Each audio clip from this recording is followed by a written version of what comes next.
وقتی که به دوزخ این کافرها و منافقا را، این فاسقا و عرقخورا را که میاندازند، دوزخ پوست اونها را سوزاندن میگیرد، پوست اونها را میسوزاند.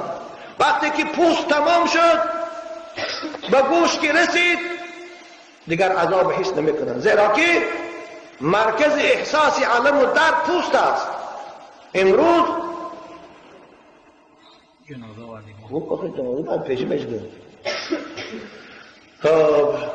امروز علم اثبات کرده است که موضع مرکز احساس علم در این پوست است. چون خداوند در این آیه کریمه کلما نضجت جلودهم، هر باره که سوزانیده شود پوستای دوزخیان را، بدلناهم جلودا غیرها، ما پوستی نو جای وید پیدا میکنیم. برای چی؟ لیذوقوا العذاب، تا اینکه عذاب همیشگی چشیده است. بنابر رسول اکرم گفتن غفصی پوست کافر و منافق و فاسق 40 متر می شود، سوختن میگیرد، جرد سوختن میگیرد. تمام که شد درد تمام می شود، پوست که تمام شد درد هم تمام می شود. باز خداوند از سر پوست نو پیدا میکنه. برای چی؟ برای که عذاب باید همیشگی چشد. اگر اینجا سوال وارد می شود که آخر اگر قرآن کلام خدا نباشد، اگر محمد پیغمبر خدا نباشد، وای از کجا میدانست در اصل 6 و 7 که مرکز احساسی درد پوست است؟ از کجا میدانست؟ چون محمد اگر پیغمبر خدا نمیباشد، جای کلما نضجت جلودهم بدلناهم جلودا ده، کلما نضجت لحومهم نگفت، کلما نضجت عظامهم نگفت، پوست ذکر کرد. برای که درد پوست، من همه اپراسم جراحی میکنن، پوست که چاک کنن یا نیمه کنن، دیگر گوش درد حس نمیکنه. از این معلوم شد که محمد نه مدرسه خوانده بود، نه تکمیل اختصاص در مسکو و واشنگتن خوانده بود، وای پیغمبر بود، وای خدا معلومش کرده بود، خدا او را دانا کرده بود، خدا او را تربیت کرده بود. تواییم دائما عرب میخوند. یک روز در هوشیاریش به نزد من آمد و گفت 10 سامانی ته. گفتم چی کار میکنی؟ گفت کار دارم. من فهمیدم که برای عرب میگوید، به او پول ندادم، او سخنانی بد گفته خسته رفت، خفه شد، بابایشان من گناهگارم. برادر عزیز، خداوند شما را نگه دارد و دولتتان زاید کند. خوب تقایی هم سیلی رحم است. وظیفه شما این است که با ملایمی، با زبان شیرین و اخلاق خوب او را نصیحت کنید، او را فهمانید از این راه بدی که گرفتار شده است، میزدگی، عرق نوشی، بازایستن. این وظیفه شماست. در خداوند برای این تقاری شما را هم روز قیامت اگر خاموش ایستاد نصیحت نکنید میپرسد. بنابر با ملایمی، با خوبی او را فهمان، زیان و ضرر عرق نوشی را فهمان، چی در اخلاق زیان دارد، چی در عایدش زیان دارد، چی در اقتصادیات زیان دارد، آخر چی در ایمان زیان دارد، به اینها فهمانش. اگر خوب اصلاح شد و قبول کرد، نور بالای نور از فایده شما هم هست، فایده تقاتان هم هست. لیکن اگر قبول نکرد، این صورت گناه در گردن خودش است، مسئولیت از ذمه شما ساقط است. لیکن به خاطر او 10 سونه که از شما میپرسد، اگر در حالت هوشیاریش بود، او رو میدادی، خوب بود. میگویی با تقایم پول من به تو میتیم، لیکن من باید عرق ننوشی، من راضی نیستم. وقتی که میدادی، اگر میفهمی که به اون پول شما عرق نوشیده است، آینده دیگر نتید، دیگر پول صدام نتیش کنم. اما شاید اون پول یکم کار دیگر داشته باشد، این صورت سیده رحمش دادن شما خوب بود، شما ثواب میگرفته. انشاءالله در اینجا هم که به گمان شما او پول شما را در معصیت صرف میکند، به این آیه کلمه عمل کردید که ولا تعاونوا علی الاثم والعدوان. خدا میگه ای مومنها بر گناه و تجاوز یکدیگر یادم نکنید. شما شرط او را به خاطر گناه میکنند بسندند. انشاءالله امید دارم که به خاطر این گمانتان در پیشگاه خدا شما گناهگار نیستید. لیکن نصیحت او را دوام دهید. اگر الله حاجت باشد حاجتاش برای در وقتهای هوشیاری شد، لیکن نصیحت کنید. شاید این قول دادن شما سبب میشد که او گپ شما رو بگیرید، اون نصیحت شما رو بگیرید، به همین از عرق نوشی باز میست. در اسلام مؤلفة القلوب گفتگی یک گروه هست، یعنی بعض فاسقا، بعض بدبختا، بعض مشرکان رو خداوند در اول پیغمبر اجازت داد که اونها رو یک پول مال تیاد از حساب بیت المال به خاطر آنکه دلاشان به اسلام مایل شود و اسلام رو دوست دارد و محبت اسلام در دلاشان پیدا شود و از اون راهشان بازگردند.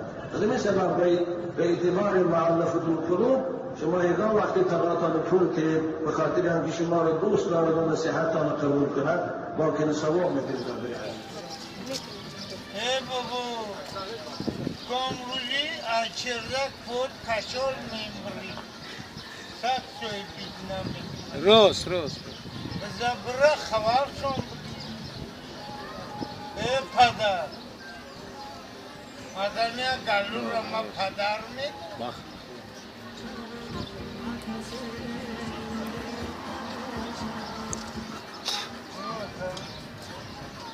یعنی فهمی بخیر ما چی میدونم توی بخیر آقا استانوف کسی نه اون موبایل آقا بودتا چنور دای مایل آقا تاری نکمادای ججوی موای چی شدیم گفته بابو گفته بخیرم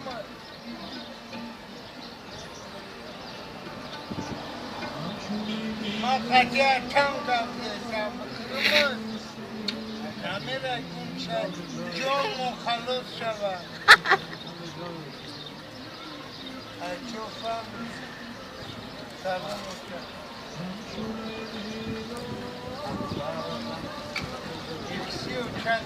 چند دایی رفتن مدم بخور نیستن ما ترا میگم که مونده شده برا با پیش اولو دوستن همین خاکاو دوداری دوری میان میبرن یه بار سه بار بردنون گرشتی اومدی هم خلاف ده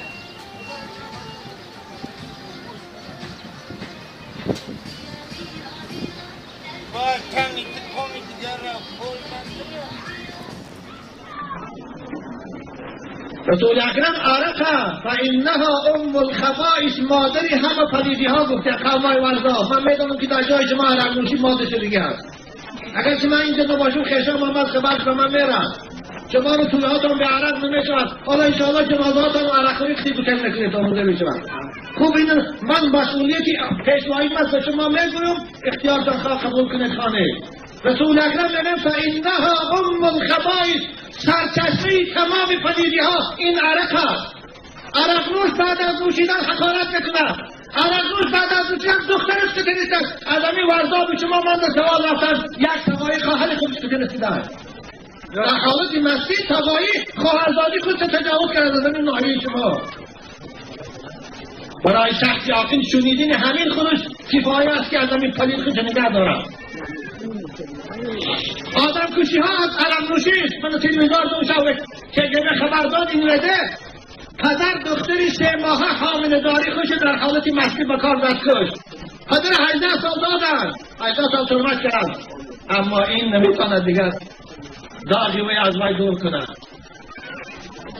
بنابر عرق خدا حرام لبا تاکید نکنم کدام یک مسلمانه کدام اگر 100 سال به نکاح گرفته باشه عرق نوشیده باشه نکاحات هم ایسر کنه و الا نکاحات هم بردش دیگر فرزندان نشتگی تو والله که حرامی هست. برای که امروز بچه ها پدراشون حرمت نکنند برای خاطری که من از نکاح حرام شده دیگر باشه فرزند پدر احترام نمیکنند. بچه ها پدراشون کیام کدی زدیش دادی هست. موسفید نزدی من گریه کرد که بچم بچیان همه پزد نکی 3 روز به کرپا گرداندن ما بچه صاحبی 3 فرزند. برای چی؟ برای خاطری که از آب عرق شدی اصلا عرق می نوشد میخوره زهرداری می نشد کدی قانونش کاملا فرزندش دیگه نمین است. حضرت حسین ایاز میگوید در کتاب کبایر حکایت میکنه شمس الدین ذهبی یک آدم فرزندش وفات میکنه، فرزندش 5 ساله 6 ساله 10 ساله است، میگه مانند ماه خوشرو بود، موش مانند شب مشک سیاه بود، دیگه قضا کرد مرده دفنش کردم. شما بچه هاتون چند سیگور کردی هستی 5 سال و 10 سال شما اسما نامدی دفنش کردم. میگه در خواب بعد از چند روزه بچه رو میگه در خواب دیدم شب خواب دیدم میگه رنگ و روش کندگی، موهایی که موش باری سیاه داشت سفید شد از بچه یاش 10 ساله بچه را. گفتم یا بنایی جانی من فکری شما من تو رو در خواب که موندم تو مانند گل نو شکفته بودی، این موی تو چیستی سفید کرد برای چی قدر رنگ روی تو پشمرده است؟ اگر در جواب بودی لقد دفن فی جنب رجل ممن کان یشرب الخمر فی الدنیا. دیروز در پهلوی من یک قبری نو کردن، یک عرقخوری بدبخت آورده موندن در قبر. وقتی که بالاش پوشیدن و عقیم گشتن فظفر جهنم بقدومه زفرة لا يبقى في القبر شاب الا شاب رأسه. به مجرد موندن او دوزخ حمله کرد در قبرستان که یکان کسی جوان بود همش از ترس دوزخ موهاشان سفید شد قامتشان سخت شد. بنابر کسانی که در قبرستان مرده داره مرده هاتان در قوات عرق نوشان مرده کنه که و الا عذابی باید و شریک است. مادر که همسایتان اگر یک اوقاش باشه هر روز جنگ باشه زندگی شما تلخه نفس که همسایه عرق نوش در پوش خواب باشه این عذاب در بالای شما هستند. بنابر مسلمان کسی رو میگن که احکام اسلام رو تفایل میکنند، مسلمان کسی رو میگن که تقلید به قرآن میکنند به محمد میکنند. پیغمبر شما مگر عرق نوش بود؟ مگر امام اعظم عرق نوش بود؟ مگر مزارایی که در گورستان و قبرستان داره عرق نوش بودن آیا؟ کی این عرق برآورد برای شما؟ کی این بلا رو بالای ما مسلمان آورد؟ امروز در دنیای غرب در امریکا تا 18 ساله بچه عرق خوردنش ممکن نیست. امروز در امریکا اگر کسی یک بار عرق نوشد $1800 اشتراک میکنند، اونجا عرق نوشی نیست. اما ما رو برای آن حیوان کردی دادن چی؟ ما مستقلانه فکر میکنیم. نوش مسجد از بالای ما خودینی کنند. آدم عرق نوش نه کار کرده میتواند، نه با دولت شده میتواند، نه این آموخته میتواند، نه چیز استحصال کرده میتواند. باید دیوانه است، باید فلج است. دیوانه خوب. خصوصا پدرهایی که شما فرزند دارید، پدری که خودش فرزند عرق نوش باشد فرزندی وی با آداب می شود، پدری که خودش عرق نوشد فرزندی وی با اخلاق می شود، پدری که خودش مد خادش بیاد فرزندی وی احترام می کند. از روی حساب خودم گوید نمیتونم. بنابر از این بابا خدا تان نگه دارید. نگوید که نفهمیدم فقط پیشتای خدا میره گفتی اون وقت فرماندن که این پرسیده که وقت جای میشد با اسلام. از نظر اسلام قوای عزیز در یک پیاله اگر میزد باشد، در یک پیاله عرق باشد، یک آدم گلوش اوقات گرفت، اسلام اجازت میده نوشیدن کشا و اما نوشیدن عرق اجازت نمیده. خدا فهمید پلیدی جشتون. گفتم چی کار میکنی؟ گفت کار دارم. من فهمیدم که برای عرق میگوید و او پول ندادم.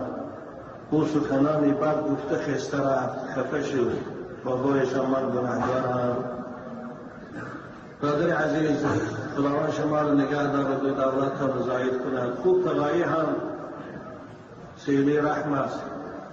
وظیفه شما این است که با ملایمی با زبان شیرین و اخلاق خوب او را نصیحت کنید، او را فهمانید از این راه بده که گرفتار شده است، میزدگی، عرق نوشی باز ایستد. این وظیفه شماست. در خداوند برای این فقایل شما را هم روز قیامت اگر خاموش ایستاد نصیحت نکنید میپرسد. بنابر با ملایمی با خوبی او را فهمان، زیان و ضرر عرق نوشی را فهمان، چی در اخلاق زیان دارد، چی در عایدهش زیان دارد، چی در اقتصادیات زیان دارد. آخر چی در ایمان زیان دارد به اینها فهمانید. اگر خوب اصلاح شد و قبول کرد، نور بالای نور از فایده شما هم هست، فایده تقاتان هم هست. لیکن اگر قبول نکرد، این صورت گناه در گردن خودش است، مسئولیت از ذمه شما ساقط است. لیکن به خاطر او 10 سونه که از شما میپرسد، اگر در حالت هوشیارش بود، او رو میدادی، خوب بود. میگویی با تقایم خود من به تو میتیمو، لیکن من باید عرق ننوشی، من راضی نیستم.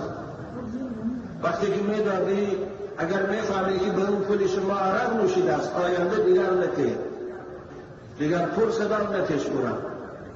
اما شاید اون پول یکم کار دیگر داشته باشد، این صورت سیده رحمش دادن شما خوب بود، شما ثواب میگرفته.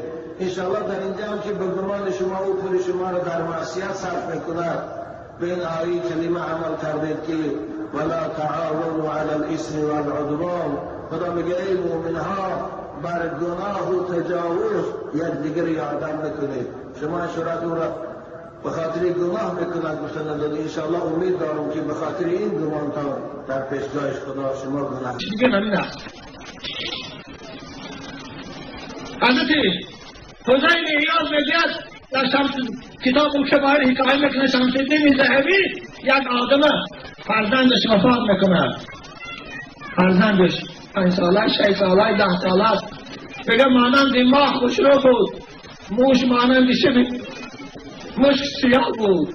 دیگه قضا کرد، مرده دفنش کردم. شما بچه هاتون چند سیگور کردی است 5 سال و 10 سال شما اسمان نامدید، دفنش کردم. میگه در خواب بعد از چند روزه بچه رو میگه در خواب دیدم شب،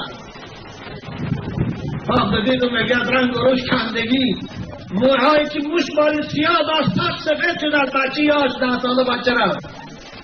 گفتم یا بنایی جانی من فکری شما من تو رو در خواب که موندم تو مانند گل نو شکفته بودی، این مویی تو چیستی سفید کرد، برای چی قدر رنگ و روش تو پشمرده است؟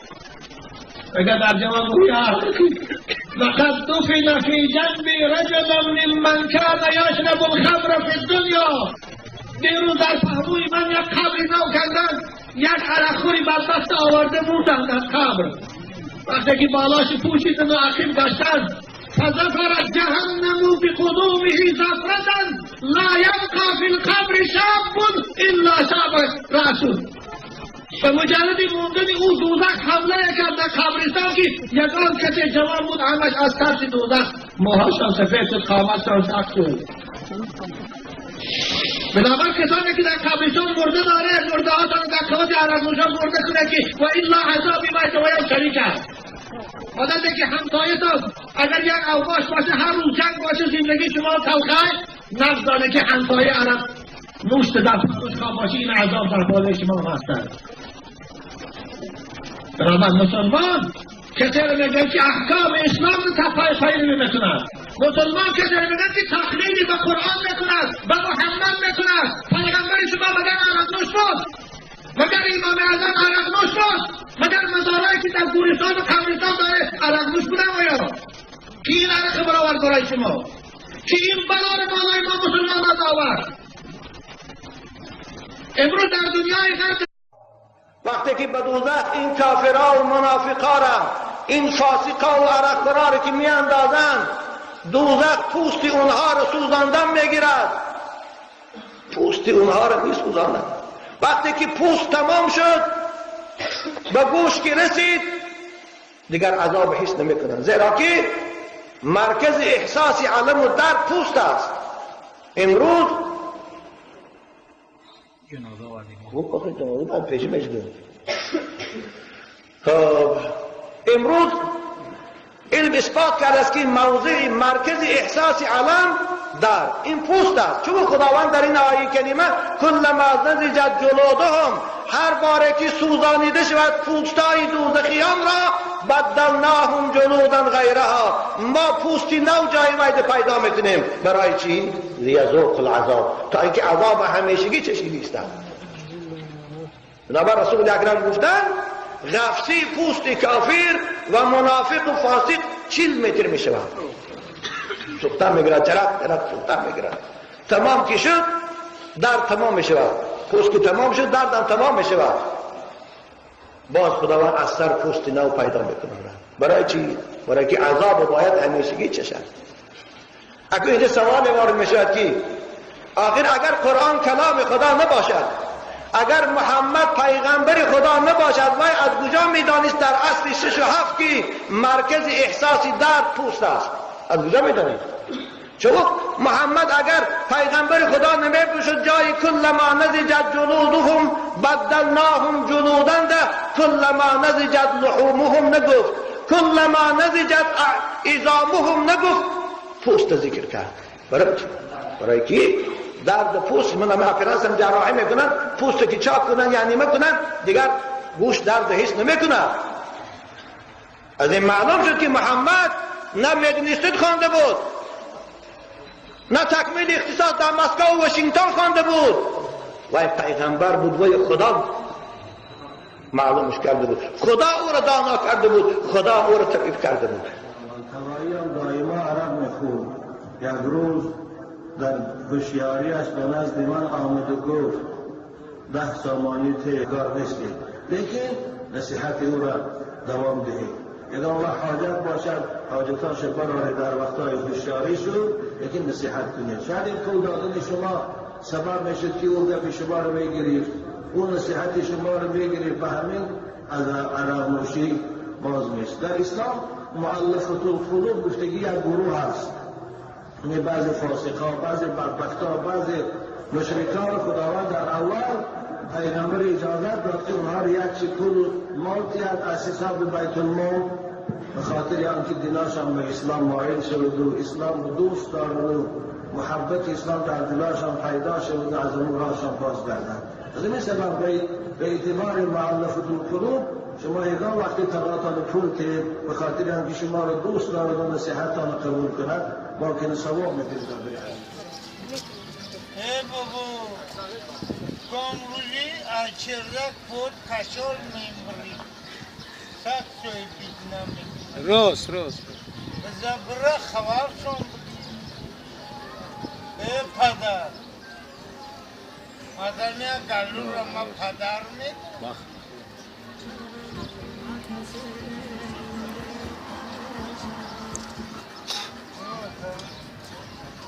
یعنی فهمی بخیر ما چی میدونم توی بخیر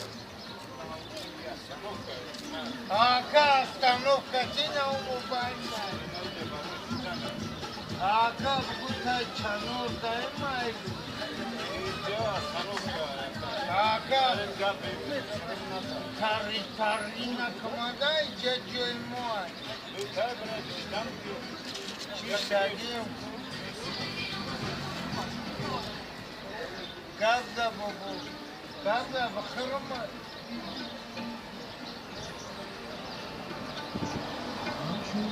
ما خطیه کم گفته بخیرم نمیره کن شد جون مخلص شود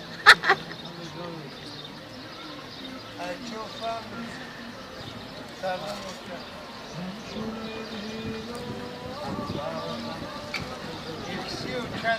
چند دایی رفتن مادم بخور نیستن ما ترا میگم که مونده شده برا با پیش اولو دوتا همین خاکاو دودا ریدوی میان میبرن دیا بول 3 بول بردنو گرشتی اومدی هم خلاف ده